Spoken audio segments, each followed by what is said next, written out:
just when we were in on another young running back in Woody Marks, who has the Bills this week, he's been under 7 points in 2 of his past 3 games, Jay. It just feels like the Texans can't consistently run the football this year, which means you'd need Woody Marks to catch a bunch of dump-offs. Yep. I wonder how much of our perception of Marks is skewed, though, by the fact that Jeffrey Simmons was back in that game for the Titans, and he just completely changes what they can do as a defense overall. Like, if he's he should have been getting some, like, defensive player of the year consideration before he got hurt. Shouldn't have, not with Garrett and Parsons, but the next tier down. And so I think that it was a tougher matchup because of that than expected. But now he gets a Bills team that just gets eviscerated on the ground repeatedly. So Devin Achane did to them a couple weeks ago. So what Sean Tucker did to them last week. Clearly, the Texans are going to have to try and lean on the run because they don't want this game on Davis Mills' shoulders going head-to-head with Josh Allen. So I would still keep it open on Woody Marks, albeit without inspiration. You know what? I agree with you, Jay. I'm also keeping it open. He's my running back 25 this week. The positives of Woody Marks Is he climatized? Is he climatized? He's climatized, sure. Climatized, acclimated. It's a great word. You guys can use that if you like. The Woodler. Look, Dwayne McFarland at FantasyLife.com does a great article. I think one of, if not the most useful article in fantasy football every week called the Utilization Report. It's 100% free, FantasyLife.com. I'm company man.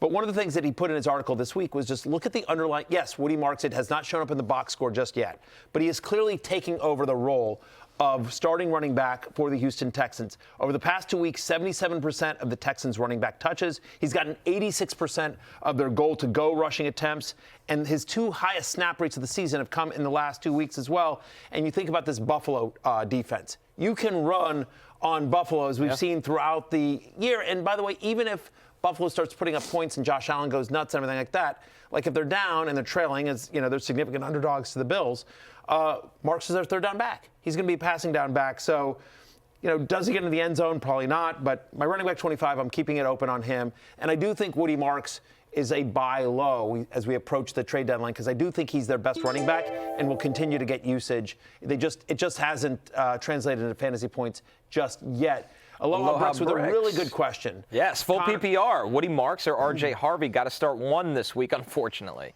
Well, I'm going to give you the answer. It's Woody Marks this week because R.J. Harvey's on a bye. Right. There you go. I got one right. That's the good stuff. Yeah, there you go. You could worry about a Woody Marks fumble and getting negative points, and you start R.J. Harvey instead, but you probably want to start Woody Marks. Let's roll this one back if Woody Marks gets hurt on an opening snap fumble. But I think, but where I thought that R.J. Harvey. Where I thought that question was going, and I think it's a really interesting one, Connor. Rest of the season, Woody Marks or R.J. Harvey? Woody Marks. Woody Marks. C.J. Stroud will come back. I can't play the Sean Payton. Yeah. Harvey got more work. I mean, again, running back similar to Marks, more usage than fantasy production showed up. And hopefully out of the bye, maybe they get some of the pass pro things. But I'm probably with you. I'd rather Woody Marks, who I know is the starter and only has Nick Chubb as competition, than whatever Sean Payton wakes whatever up Sean Payton wants to do. And Jaleel McLaughlin. Right. He makes it spin, and it's like, Jaleel, red zone back. Evan Ingram, I want you to do the Taysom Hill roll all of a sudden, and Bo Nix is always a threat at the goal line. And so, aloha, Bricks. Bad look on you. I think he literally just lost 2 spots in the regular power rankings. I actually like it. It's good. It's good fodder for the show. By the way, if America wasn't ready for this, and you're expecting the Broncos to start falling off at some point, because it doesn't feel like they're a 9-2 1 seed, you know what their next 2 games are after the bye? Who's that? Your Commanders and the Raiders. Oh man, the team's going to be 11-2, ending pole position for the 1 seed in the AFC. So everyone brace themselves emotionally for that. You know what's fun? What's exciting for me is that game against the Commanders. Yeah. Sunday Night Football right here on NBC and Peacock. We go. So, I get to, national, millions upon millions of people get to watch us get our ass kicked. The Berries bet is going to be like an absolute hate bet against the Commanders. What percentage chance Jaden Daniels is the quarterback for that game? I would say 0. Oh, wow. He's not on IR, is he?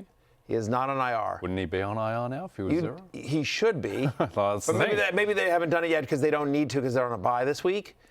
But why? They're 3-8. He's the franchise. It's the same argument as Joe Burrow combo. Yeah. It is the Joe Burrow combo. Why on earth would you bring football players want to play football? I get that. Sometimes save players from themselves. Yeah, but good franchises don't do that. I know. That is honestly, if you were to ask Pete or producer Steven, producer Adam, producer Damien, what their job is, it is to save me from myself. That is literally number one on, and they're so at it, to be honest with you. Ship's viable. Yeah. Dan Quinn definitely coming back if they go 4-13. I think so. He's got to. I think he has a lot of goodwill with ownership. I think he is. I think too much. There's so much success in year number one. You can chalk it up to all the injuries, obviously, in year two.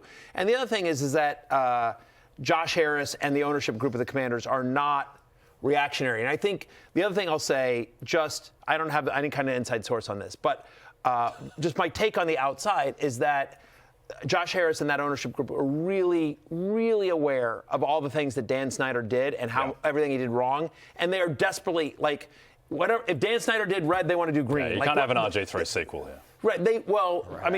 Dan Snyder fired a lot of coaches quickly. You don't want that reputation. You don't want that reputation. It's hard to keep hiring people. Yeah. So it'll be tough. I will say, I was worried at the beginning of the season that Cliff Kingsbury was going to leave for a head coaching job, and I don't think that's going to happen anymore.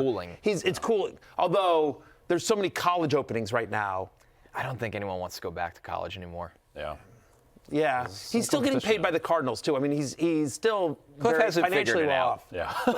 Cliff's doing it. Figured it out. Our last running back is Tyrone Tracy. He's got the Lions, but back from the dead here, Matthew. Season high 17.9 points last week.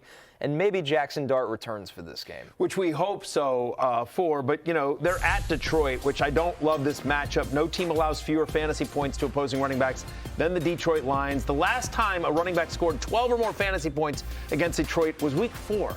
All the way back in week 4. Singletary still got the touchdowns last week. So I'm closing it out on Tyrone Tracy. He's my running back 27.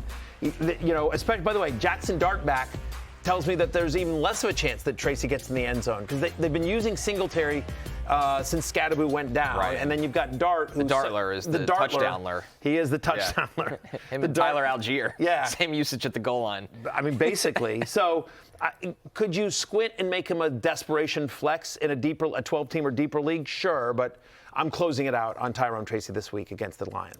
Hey, it's Matthew Berry from NBCSports.com and RotoWorld.com, and I want to thank you so much for watching whatever it is you just watched, or if nothing else, being too lazy to click out of the autoplay after this video started, after whatever it is you actually wanted to watch finished. But now that you're here, I'd like to take a moment here to ask you respectfully now, okay? I'm asking you respectfully to subscribe to the NFL on NBC YouTube channel. You'll get the latest RotoWorld fantasy news headlines, all sorts of great shows, including my own Fantasy Football Happy Hour. So go subscribe now. Again, I'm asking respectfully.